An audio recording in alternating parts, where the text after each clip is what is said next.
The sun hung low over the dusty garage, its golden rays filtering through the gaps in the corrugated metal roof. Ebony wiped her brow with the back of her hand, smearing a streak of grease across her cheek as she tightened the last bolt under the hood of the battered Ford F-150. At 22, she had grown up in the shop, her father Clarence teaching her everything he knew about engines, carburetors, and how to keep an old truck running long past its prime. Today felt no different, until the man limped in. He was middle-aged, wearing grease-stained overalls and boots so worn the leather had split. His eyes carried the weight of exhaustion, and his hands trembled slightly as he clutched the brim of his cap. "Ma'am," he said softly, almost embarrassed, "my truck's been coughing and stalling all morning. I just need it to run so I can get back to work." Ebony nodded, sliding out from under the hood and wiping her hands on a rag. "I can take a look for you," she said, flashing him a reassuring smile. He hesitated, shifting his weight. "How much will it cost?" My wife's medicine wiped out my paycheck." Ebony paused. Her father's voice rang in her head. "No freebies, EB. Folks will take advantage if you let 'em." But one look at the man's weary face was enough. "Leave it to me," she said. "Go grab a coffee. I'll have her purring by the time you're back." The man's eyes widened. "But I can't. Didn't ask for anything," she interrupted gently. He gave her a long look, then nodded and shuffled out. As soon as he was gone, Ebony got to work. The engine was worse than she thought, a blown gasket, loose belts, and an oil leak. But she didn't care. She worked fast, her hands moving like clockwork, tightening, replacing, and coaxing life back into the tire machine. An hour later, the engine roared to life, the sound filling the shop like music. Ebony grinned, wiping her greasy hands on her jeans. She felt proud, not because she'd fixed a truck, but because she'd helped someone who needed it. Little did she know that one small act of kindness was about to send a flatbed trailer rolling into her garage and change her life forever. The garage was quiet except for the occasional creak of tools being put away. Ebony was wiping down the workbench when the low rumble of a heavy engine broke the silence. It wasn't the sound of an old pickup sputtering in, it was deeper, louder, and powerful enough to make the windows vibrate. She stepped outside, squinting against the sunlight, just as a massive flatbed trailer rolled onto the gravel lot. Her heart skipped. The gleaming rig dwarfed their little shop, its polished chrome reflecting the afternoon light. Painted boldly on the side was Henderson Construction. Ebony's brow furrowed. She didn't know anyone from Henderson Construction, and they certainly didn't do business with their tiny garage. The engine cut off with a hiss of air brakes and the door creaked open. Her eyes widened in shock as the same man from earlier stepped down, except this time he wasn't alone. A burly driver jumped down from the cab and began lowering the trailer's ramp, and behind them sat a sleek black Dodge Ram 3500 that sparkled like new money. Clarence emerged from the office, a rag slung over his shoulder, and frowned at the scene. "What's all this?" he asked sharply. The man, no longer the weary, struggling customer, stood straighter now, his eyes bright with a strange, knowing look. "You didn't recognize me earlier, did you?" he asked softly. Ebony's confusion deepened. "Recognize you?" The man smiled. "My name's Charles Henderson. I own Henderson Construction. That old Ford you fixed? It wasn't mine. It was part of something I do every year, a little test." Clarence stiffened. "A test?" "Yes. I pick a mechanic shop at random and see how they treat a man who looks like he's down on his luck. Most turn me away if I can't pay up front. But your daughter," he turned to Ebony, his voice warm. "Your daughter didn't even blink. She helped without asking for a dime. That tells me everything I need to know about your family." Ebony's stomach fluttered with confusion and disbelief. She wanted to ask 100 questions, but her voice caught in her throat as Charles nodded to the driver. "Let's show them why we're here." The flatbed ramp touched the ground, and the driver climbed into the Dodge, preparing to back it off. Ebony's pulse quickened. Something told her this wasn't just a visit. This was the beginning of something much bigger than she could imagine. The sound of the Dodge Ram's powerful engine echoed through the small garage as it slowly rolled down the flatbed's ramp. Ebony stood frozen, her hands trembling, the weight of Charles Henderson's words still sinking in. "Wait, you're saying this truck is for us?" she finally managed to ask, her voice barely above a whisper. Charles smiled gently, nodding as he extended a hand holding a set of keys. The sunlight caught the chrome fob, making it glint like a jewel.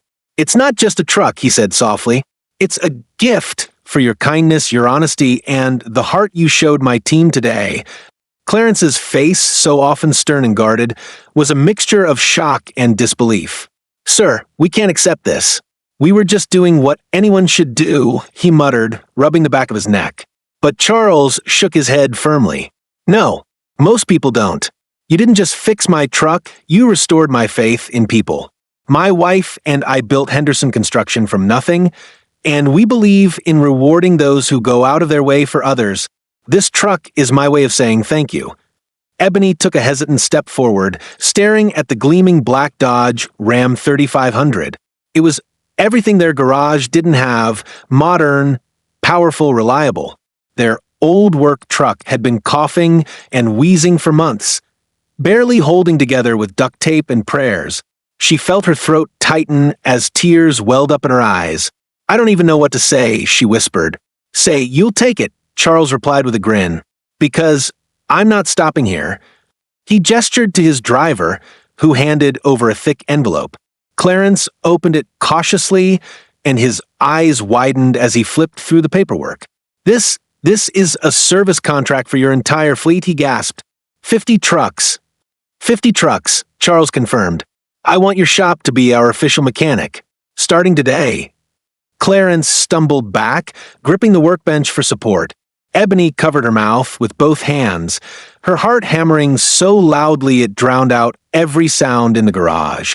A free truck, a massive contract, and a future she never dared to dream of, delivered because of a single act of kindness. Ebony's knees felt weak as she gripped the cold metal of the keys in her palm. The sleek Dodge Ram 3500 gleamed in the sunlight, a reflection of possibilities she never imagined. Clarence, still stunned, flipped through the thick contract again, his calloused fingers trembling as if afraid it would vanish into smoke. This is too much," he stammered, glancing between the papers and Charles. But Charles only smiled, his eyes kind. "It's not enough. Ebony, your generosity reminded me of when I started out.